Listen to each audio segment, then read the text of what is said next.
So we're back. Hopefully that's gone off to YouTube. I'll just trim up this other one really quickly. Isn't it amazing how quickly 9-10 minutes goes? Right.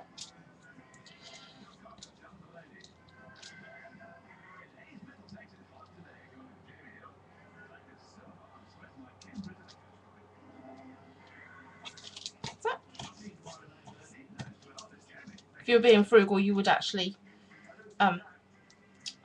put your little bits back in, as I said, into the into your pot. But I don't know if I can be bothered.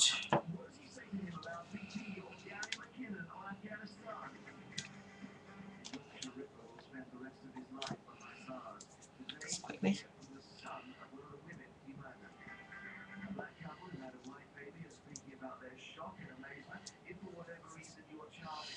There we go.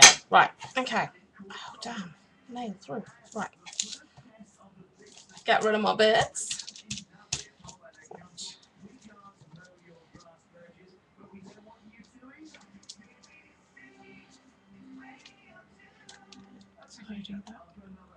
You can go on and on being tidy, and the trick is really not to let this dry out too much. Right, I'm going to swap this back and put this back on my craft mat so it's easy for you to see it. There you go. Next, what you do is you take your mop-headed brush and your either Perfect Pearls or Cosmic Shimmers or that Special Touch, I think. This one is by Mica Powder. And you, trying not to waste too much and or open the lid up the wrong way, which is what I've done before. You can tell I'm a bit of a stupid crafter. Is you pounce your clay. And I find this is actually, you need to do this fairly quickly. And if, I think it's probably dried out a little bit, which is why it's not taking brilliantly well. There you go. You've got some black brown colour. That's that one. Just make a hole.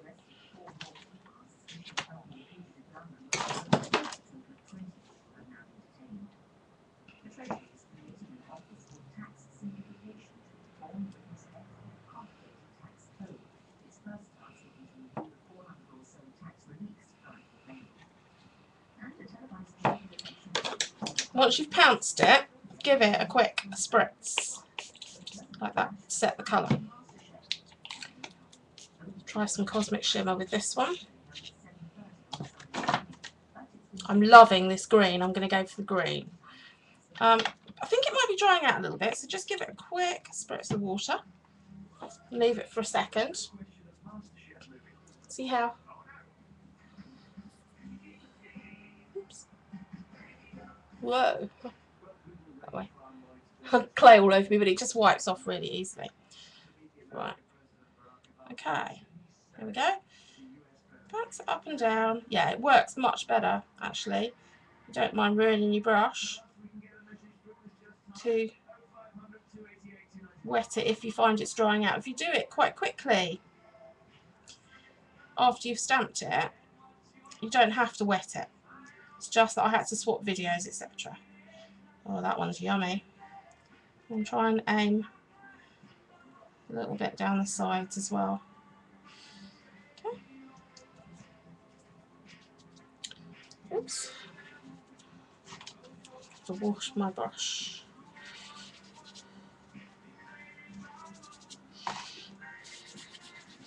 Clean up. I'm just going to go back in with my craft knife carefully so I don't ruin my linen thing. So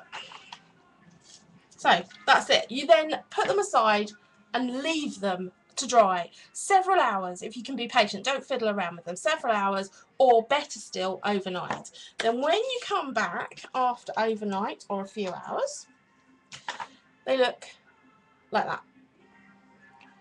They're perfectly hard, and you can see some of the detail. What you then need to do, make sure we don't get any of that on it. Sorry, forgive me for a minute. I'm just going to swish this out of the way. Ooh, yeah, disaster averted. Put the lid back on my mica. Actually, I've got some ruined craft sheets. I think I might actually cut it up properly and have little smaller ones to work on, seeing as they've got big slashes in them. That's how I know not to cut on a craft sheet. I do it so many times I forget, because I've always got my cutting board underneath. I go away merrily cutting and find I've slashed them. That's how I get through so many, really. Right, okay, so you take your embellishment, and then you take either your rub and buff or your metallic rub-ons. These are getting a bit scruffy now, look at the state of those. And choose your colour. I'm going to go for a nice dark green, I think. Some on your finger, and then rub. You probably can't see, but it picks up. It should be really hard, but you just have to rub in, and it picks up where you've got the relief or the embossed bit from where you stamped, and the mica powder sits in the debossed bit. Is that the right way around? And I get sort of go around the edges as well.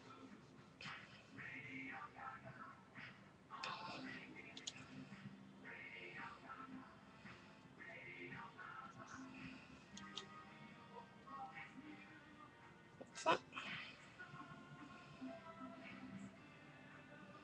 So you can't really see any more white showing. And focus. Focus. There you go. A really sweet, blingy and shiny embellishment. Can you see the detail that it's picked up? And they look lovely on pages. Let me just clean up exercise, and I'll show you my page where I've got my one on. I just need to make sure that I've got no rub on my hands, because I don't want to ruin it. It's very nearly there to be sent off. Just finishing up the second side. And so I do not want any rub-ons on me. Anything that is gonna... Once that rub-on has sat for a little bit, I then go back in and buff it with a cloth, and it comes up much better. I then also, with mine, sprayed it with a bit of fixative. So, go back in with my embellishment, and I've basically just sat it on some tulle, and it really looks pretty. I love it. I'm so pleased with it. While I'm still going, and I've got a little bit of time, I'll just quickly show you where I am with the bird cage, which is for the second half. And I've got, if you can see it, behind is some fibre, which hopefully looks like a nest, and then he's sat outside, and he's got a little feather under his wing. Whoops. All the gel beads. I've now got to finish off the top bit, and I'm actually probably going to put him a tiny little gold crown on, and then that will go on the other side of the mini. Right, my time's up. Thank you for listening, as always. Bye.